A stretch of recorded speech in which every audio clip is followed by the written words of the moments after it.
And we're off. Hi, everyone. Welcome to episode 553. I know I messed up yesterday. I duplicated a number. Yesterday was episode. Yeah, I know. Bad Alan. Bad Alan. Shame. Bow my head in shame. As they say in the movie Slapshot, I go to the Bucks and I feel shame. You don't do that. Anyway, it is Thursday, September 4th, 2025. It's the start of the NFL regular season on Thursday night.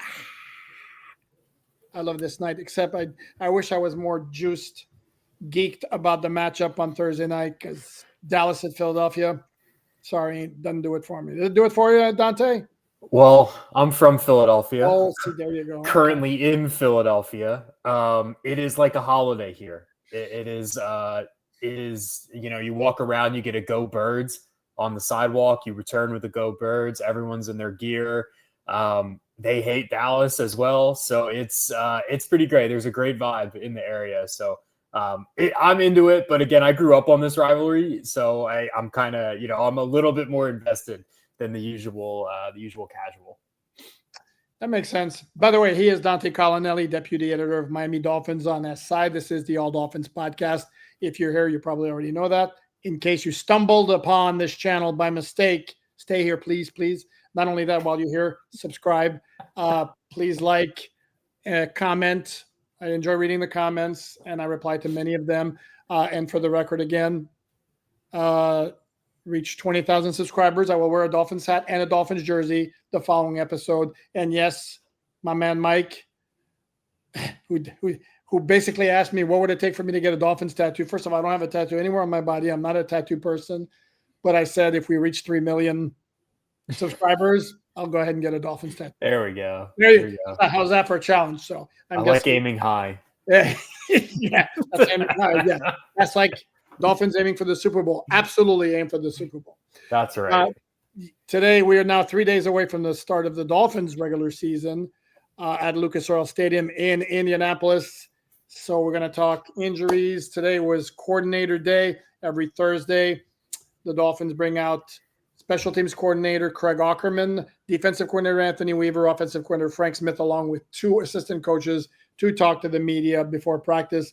Today, the two assistant coaches were senior pass game coordinator. I'm not even sure of his full title. I believe it's something like that for Bobby Slowick, well as linebackers coach Joe Brady. And we're going to start with this, and I'm going to read it out because there's also an audio podcast version of this wherever you find your audio podcast, Spotify, Apple, wherever. And you won't be able to see this. Well, that's the wrong one. See, this is why this is the correct one. This is the Thursday Dolphins report. And what stands out, there are two things that jump out here to me is tight end Darren Waller. Again, DNP stands for did not practice. Mike McDaniel on Wednesday kind of did not say he was going to practice, but kind of suggested it when he was saying he wouldn't work Wednesday. And now we've reached a point where McDaniel, who is speaking to the media before practice on Friday, definitely is going to be asked about what is going on with that hip injury. When did it occur? How severe is it? What's the deal? Because right now it's like, and we're looking at 3 days before. This guy hasn't had a full practice yet. I just do not know how it's even feasibly possible he plays against the Colts. Yeah, I agree. I think that people kind of just glossed over this when the Dolphins traded for Darren Waller and how difficult a ramp-up period can be when you're off from football for a year. Darren Waller was retired for an entire year, and I think people just were kind of like, oh, he looks like he's in great shape. Everything's fine. It's not that simple. I'm sure he is in great shape compared to me. I'm in terrible shape, and right? Like I'm sure he's chiseled out and he looks great, but like there's a difference between being in good shape and being in football shape. Now, obviously, there's a chance he suffered this hip injury at some point during the season. It's something new, tack on, like whatever.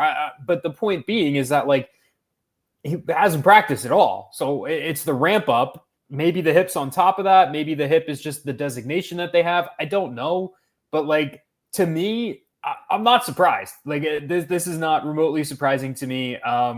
It takes a really long time to ramp up from not playing football so long to playing football. Amari Cooper played last year and he retired today because his ramp-up period was not going well for the Raiders. But he also wasn't very good last year, and I think maybe he may realize, Darren Waller didn't play at all. Correct. He has a whole year to ramp up from. But I don't think Amari Cooper is going to retire for performance-based issues. Why wouldn't you just sit there and collect a free check? My point with Waller is that I think we got a little bit too comfortable just saying, oh, it's going to be fine. It'll work out.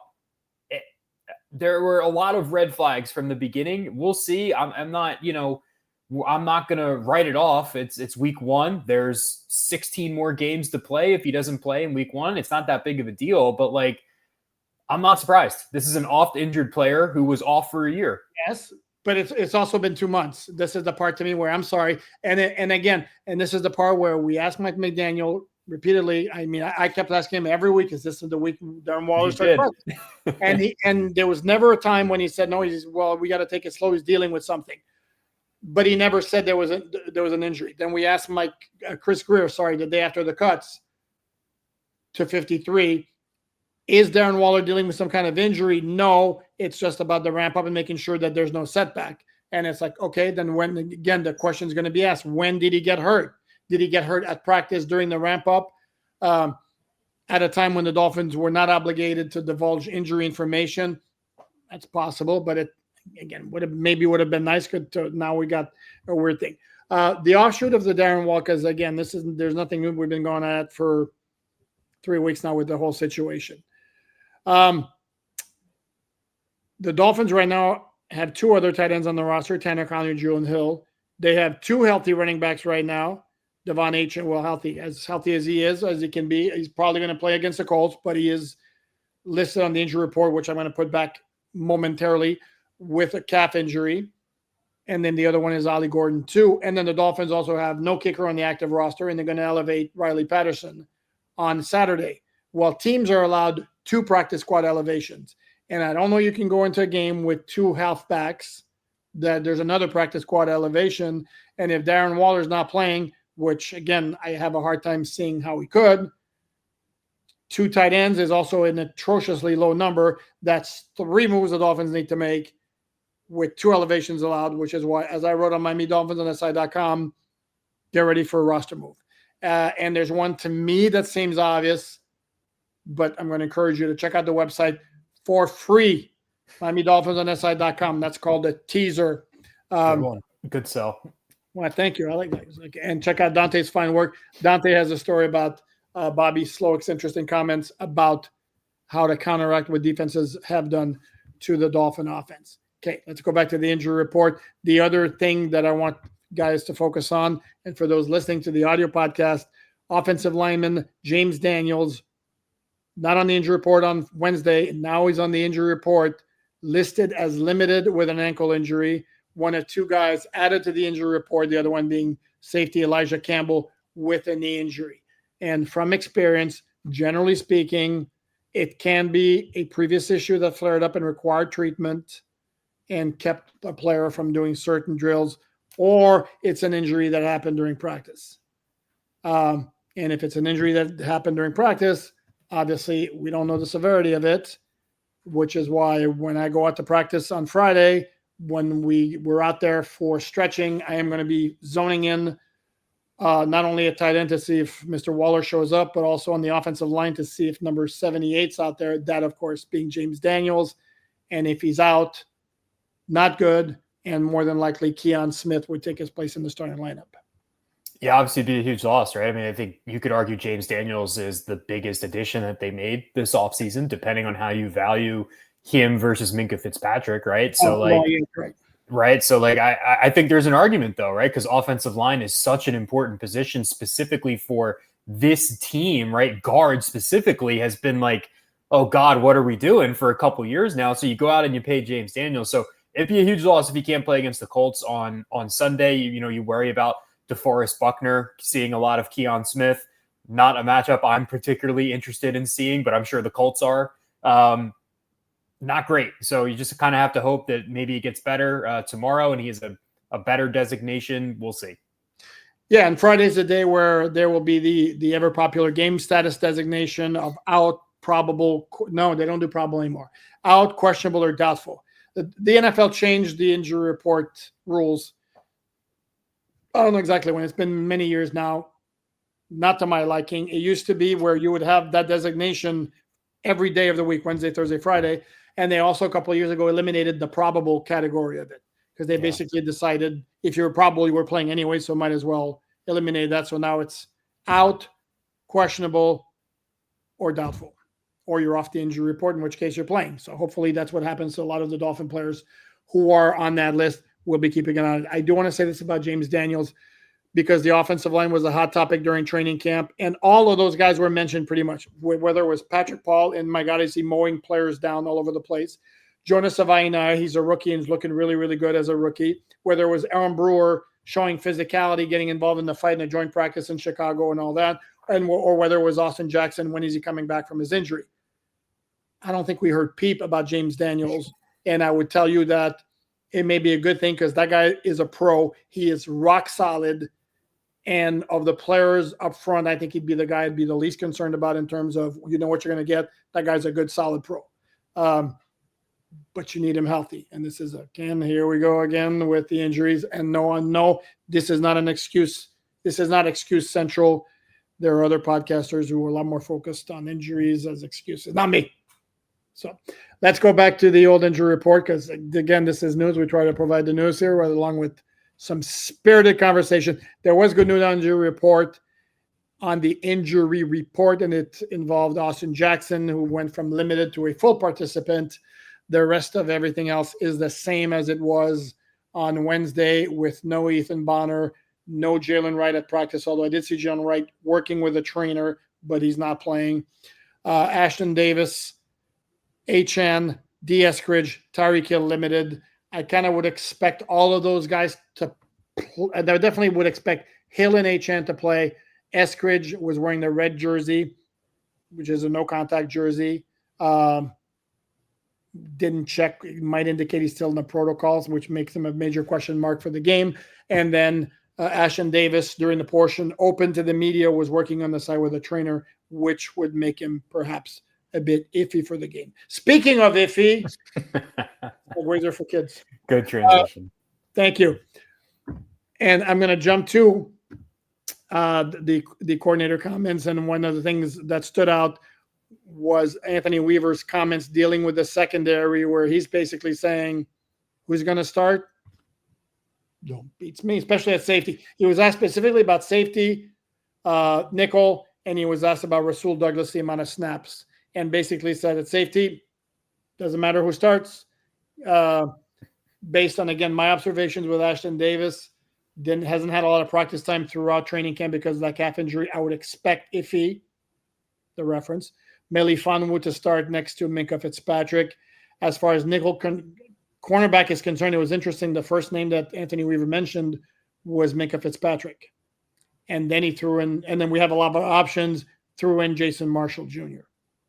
And then you have a theory on that, as we discussed earlier, Dante. So by all means, let me give you the floor. Well, yeah, I don't know that it's like this is 100% it, but I think when I read Anthony Weaver's comments, he talked about being positionless on the back end. And depending on when you're listening to this, we'll have a story up on Dolphins on SI, so go check it out. And I go into really big detail about it. But the way I kind of read into it was, and again, I have a scheme brain. You know, I haven't been on the beat for 30 years. My brain doesn't immediately go to gamesmanship. My brain goes to scheme. That's where my brain goes. I think that Weaver really likes the versatility that he has in that room. And I think the idea that the Dolphins have here generally is that they have 3 to 4 players who can play in the slot. You have Minkah Fitzpatrick, who's done that before, whether that's in Miami, Pittsburgh. He played both in both spots. He played it a lot less in Pittsburgh than he did in his first year there in Miami, right? And that was kind of a part of his exit. Melifonwu is a corner from college. He started as a corner. He's played the big slot for Detroit as well. And then Jason Marshall Jr., we kind of saw him block a potential slot corner during training camp.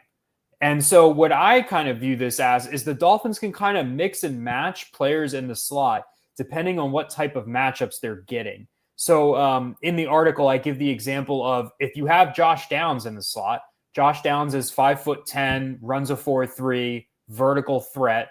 You probably want Jason Marshall there, right? 6 foot, little twitchier, better change of direction skills. Cool.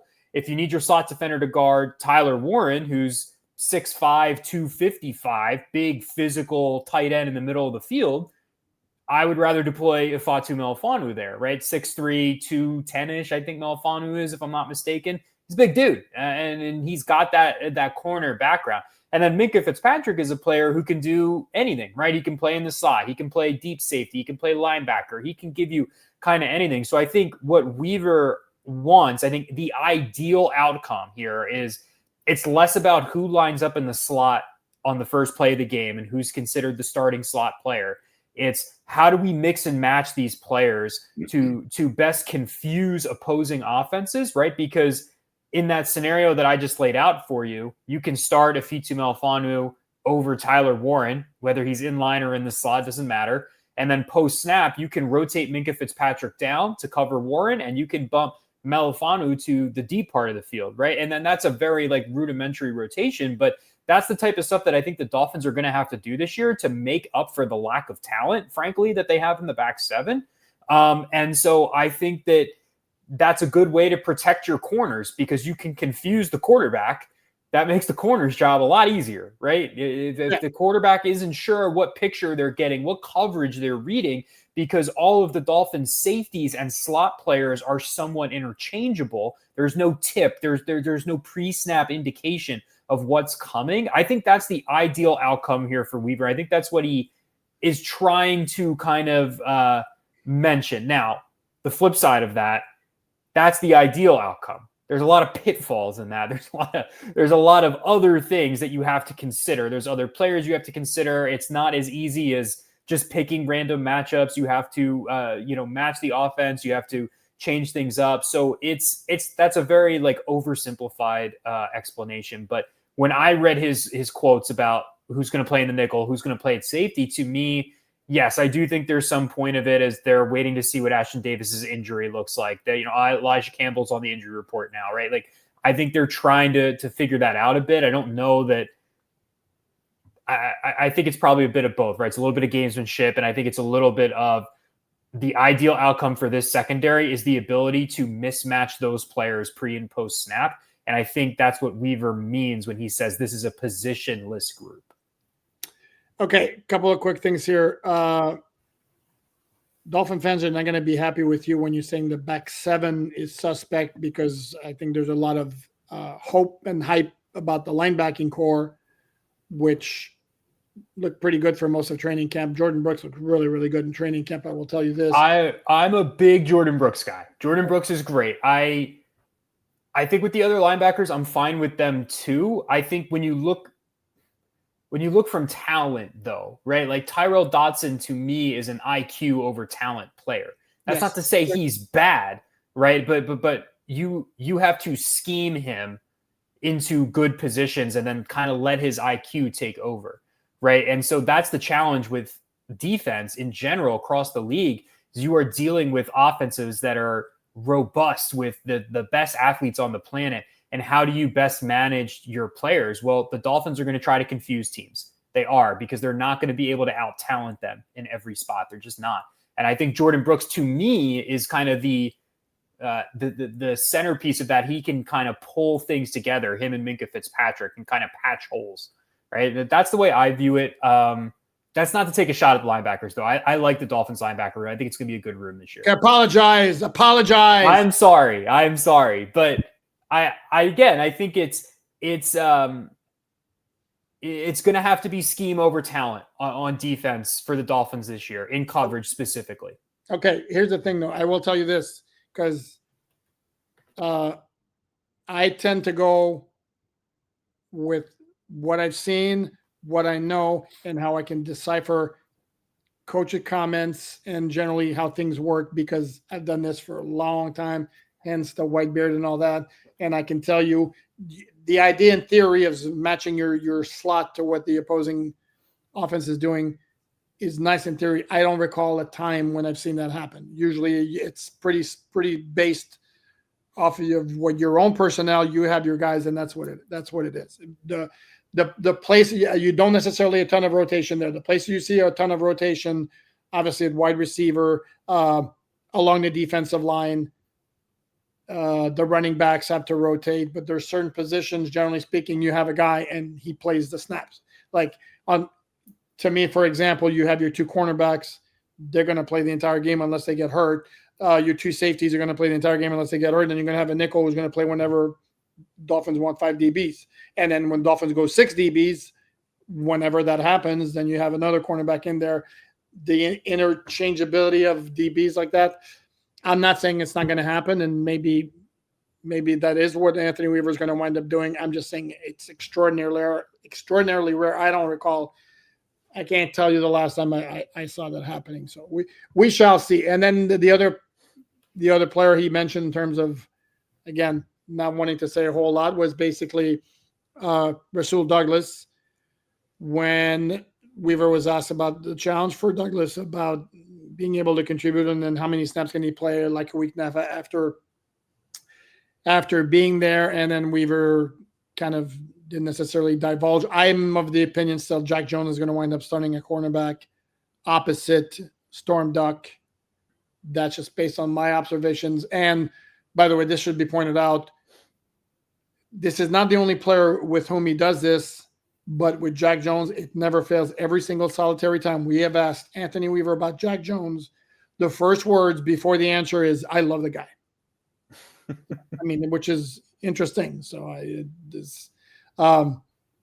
but it's not because of that reason that I think he's going to start. I happen to think the Dolphins like the upside, and particularly considering the fact that Douglas just got there. My other question to Anthony Weaver was whether he was going to go in with sort of a game plan with the pass rushers, or if it's going to be a feel who's got the hot hand. And he was basically saying, in an ideal world, let's say there's 70 snaps on offense, 2 guys get 40, 2 guys get 30, but he wants balls to the wall every snap, regardless of who's in there. And we should point out Anthony Weaver, by the way, he was a good sport about it. Not happy that he lost a bet to Jalen Phillips when the University of Miami defeated Notre Dame on Sunday night, and they actually put a little wager on it. And the wager is that Anthony Weaver now has to wear a University of Miami T-shirt. Today would have been, as somebody pointed out, the perfect occasion for Weaver to have to flash that in front of the reporters and TV cameras and all that. And Weaver said that the package hadn't arrived in the mail. How convenient. Am I right? How about that? Yeah. In terms of the other comments from the coordinators, I'm trying to think of anything that stood out from a newsworthy standpoint, and I don't know that there was. I can tell you that Craig Aukerman mentioned that Tyreek Hill has volunteered to do anything and everything for special teams, up to and including being the gunner. Sure. Which is not going to happen. Sure. He'd be a great gunner. I mean, are you kidding me? Are you poo-pooing what Tyreek is doing or offering to do? I mean, yeah, like a little. Like, what are we expecting him to be like? To not like? Hasn't he's tried to return punts in the past, right? Like, this is not a new. He's a second team punt returner on the depth chart. Yeah, like I don't know. Like, oh, he's offering to do everything. Sure, man. Like I do the same thing when I go to work. Whatever you need from me, boss, I'm here. Like I don't know. Like it's just that stuff. I think people read too much into that stuff personally. Like I'm not, dude. I'm not. I didn't write a story. I don't mean you specifically. I mean the general public. Oh, it's like Tyreek Hill's so gung ho. He wants to be on special teams. Like no, dude. He wants to return punts and he's fast. Which is fine. I'm not opposed to putting him back there. I'm just saying, like, oh, he wants to be a gunner. Like, haha, very funny. You know, like, I don't know. It's people read really too much into that stuff. But I will say this though. I was trying to and it's weird because a lot of fans have a lot of vitriol toward Tyreek Hill, And I get it. And I have said all along that when it's time to get down to business, the guy works like a madman. There's no issues there. So I don't want to talk too much about Tyreek again because, like I said, it gets a lot of Dolphin fans mad. Some of them want him gone yesterday because of the previous antics and all that. And I get it, but you're not better without Tyreek Hill. Sorry, it's just not even close.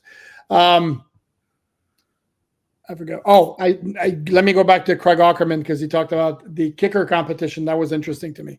And as Riley Patterson had mentioned, and as we chronicled on Miami Dolphins on SI.com, it was basically a whole bunch of kicks. Riley Patterson said it was 13. Craig Aukerman said it was 12 or 13 kicks. The four of them did all of them and said Riley Patterson did not miss a kick. And they went all the way up to 58 yards.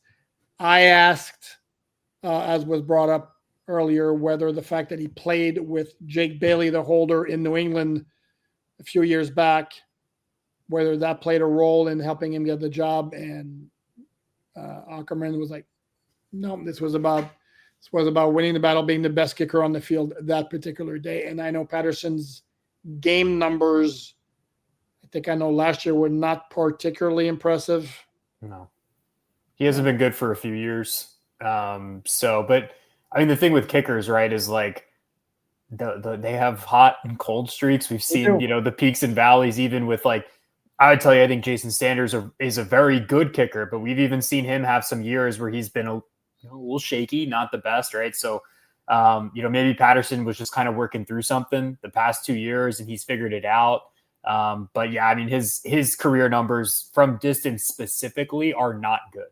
And so I think that's, if there is going to be something that worries you there, it would worry me a bit, but it's been, maybe he figured something out this offseason. Kicking's a bit of a black box. I mean, those guys just kind of ebbs and flows of the game. There are, stuff just changes on a dime. It feels like for kickers sometimes.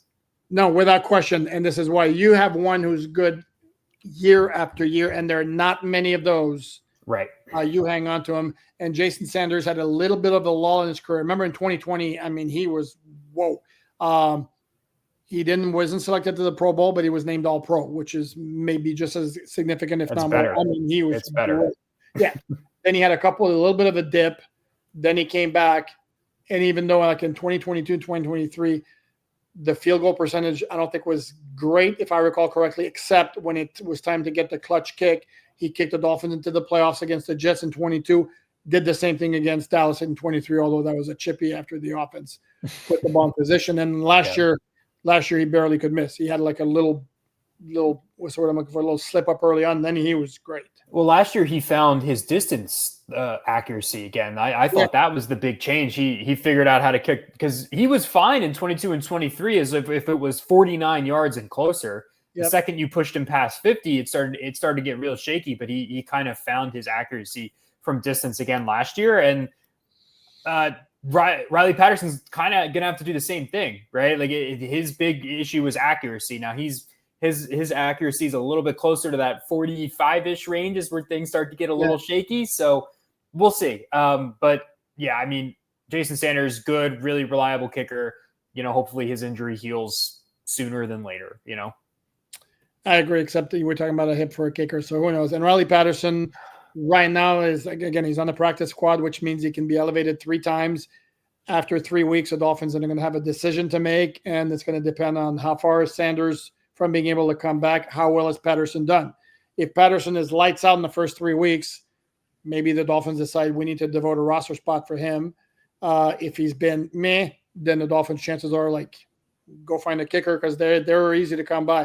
In fact, the Buffalo Bills just signed a former Dolphin training camp attendee.